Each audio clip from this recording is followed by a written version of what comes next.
Shalom. The 22nd reading from the Torah is Vayakhel. Vayakhel is this week's parasha. Vayakhel means he assembled.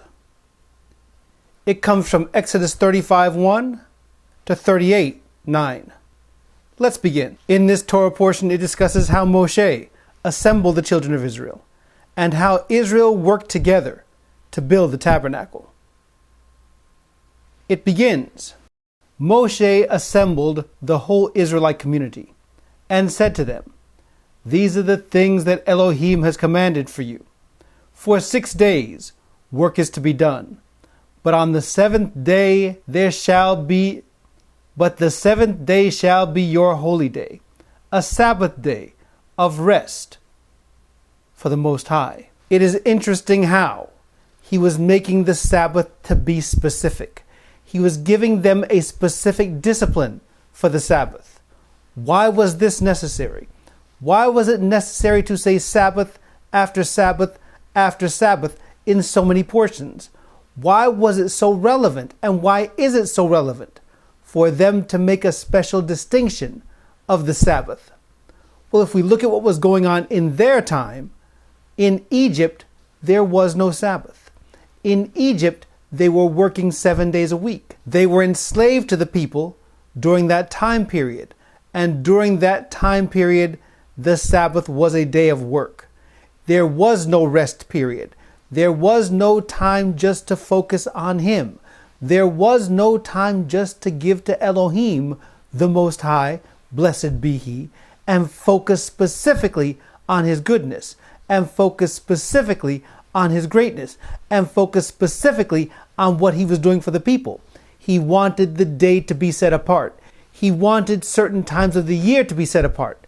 Just like now, certain days should be set apart to celebrate Him.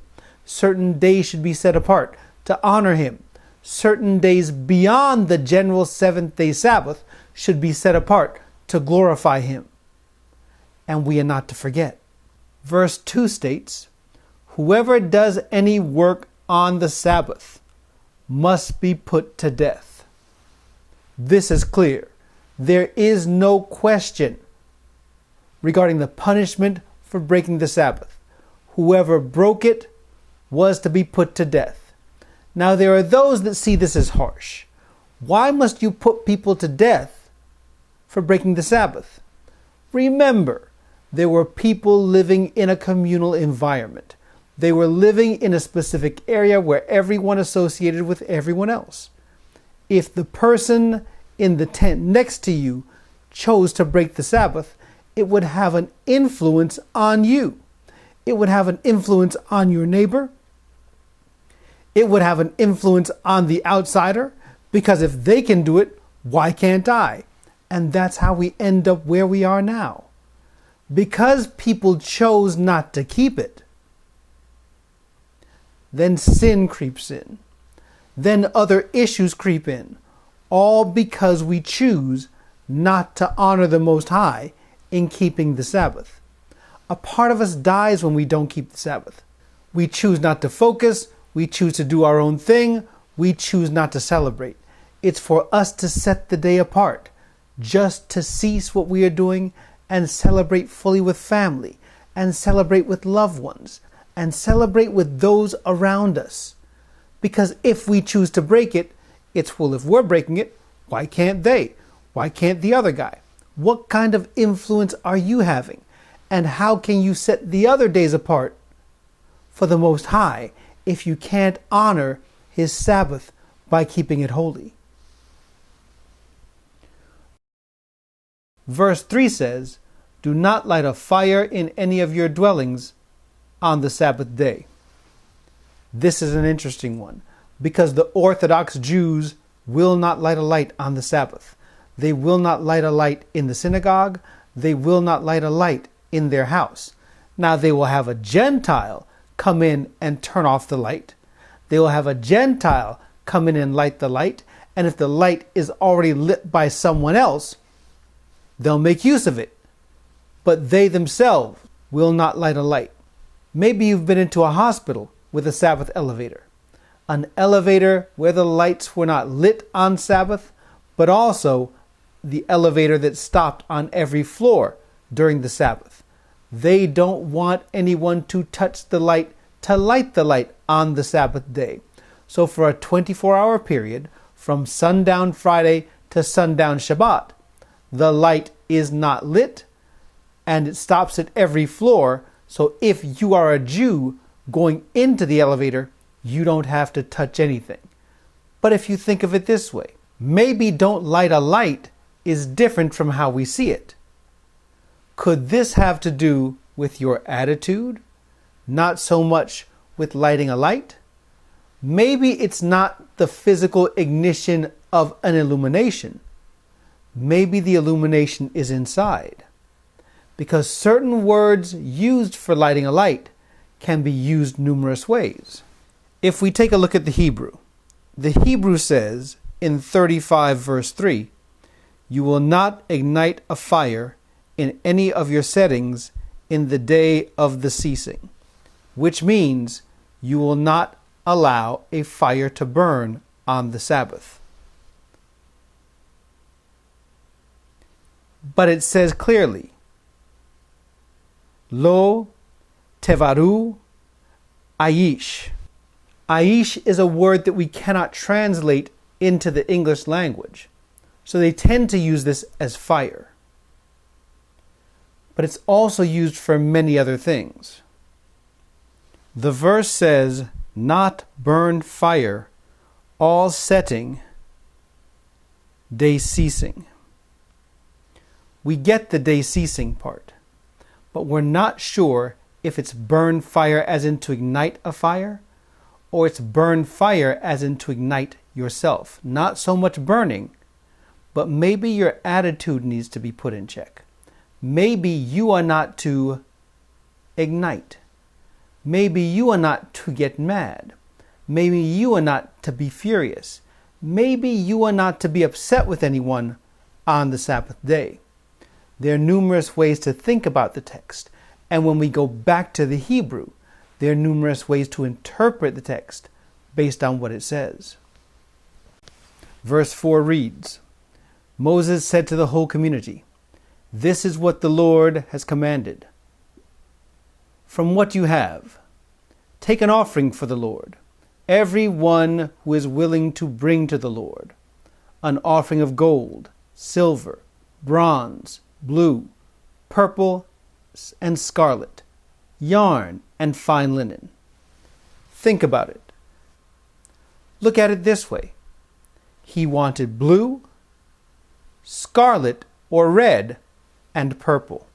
Blue representing the sky, scarlet representing red or the earth, and purple, which is a combination of the blue and the red.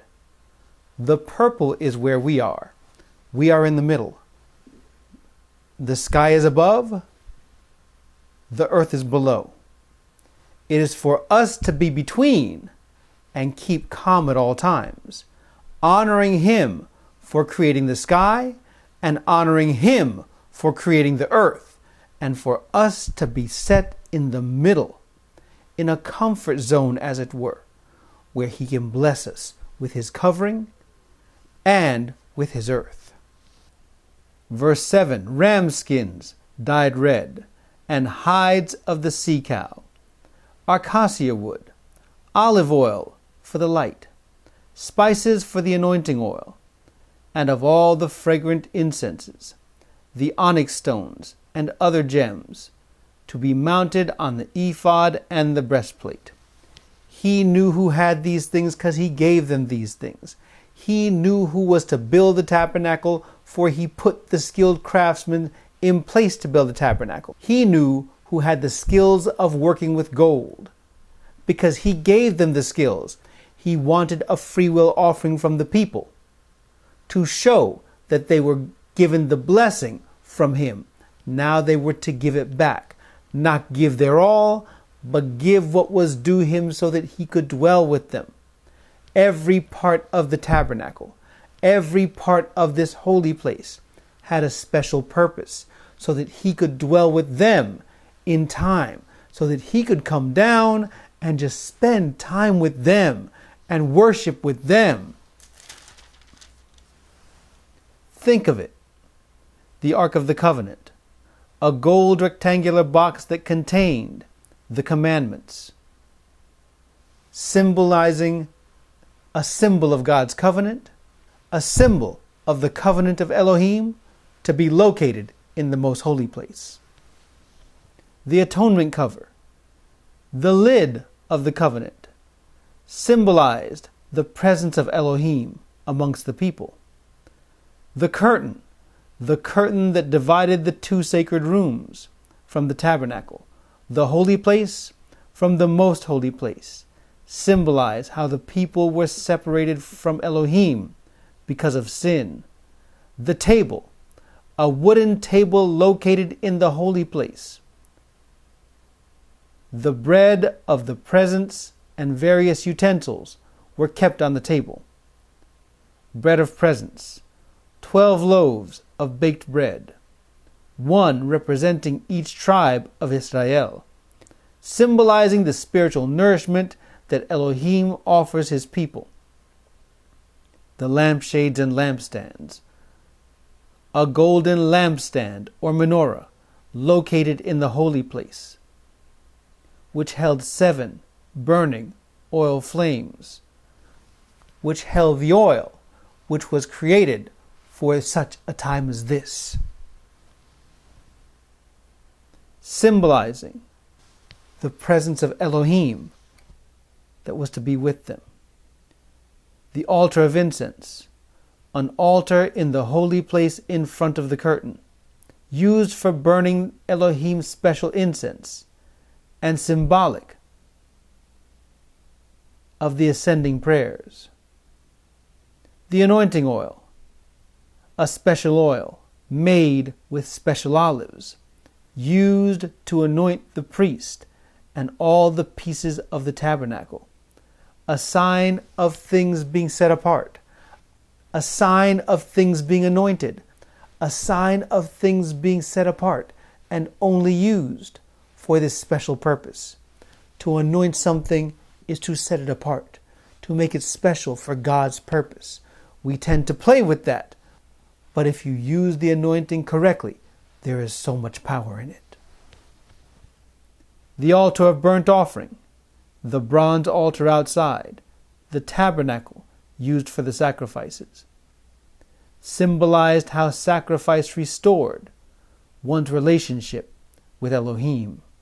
And the basin, a large basin outside the tabernacle, used by the priest to cleanse themselves before performing their duties, symbolizing the need for spiritual cleansing during the process. So Bezalel and Oliab and every skilled person to whom Elohim gave skills and abilities to know how to carry out the work of constructing the sanctuary are to do the work just as Elohim commanded. He said who was to build it, he said how they were to build it, and Moshe told the people. Moshe knew the people had the skills because the skills came from Elohim, just as you have specific skills. You have been given skills in a specific area to do not your work for money, but your work for the Most High. But we lose focus. Do not lose focus on why you work. Do not lose focus on who gave you the work. Do not lose focus on who put you in position, for Elohim opened the position for you when the position was required, and he can close the door to move you forward. Know that Elohim has placed you here for a specific purpose. Know that Elohim has given you special gifts, special talents, and a special purpose. Use that purpose for his will. Use that purpose for his betterment.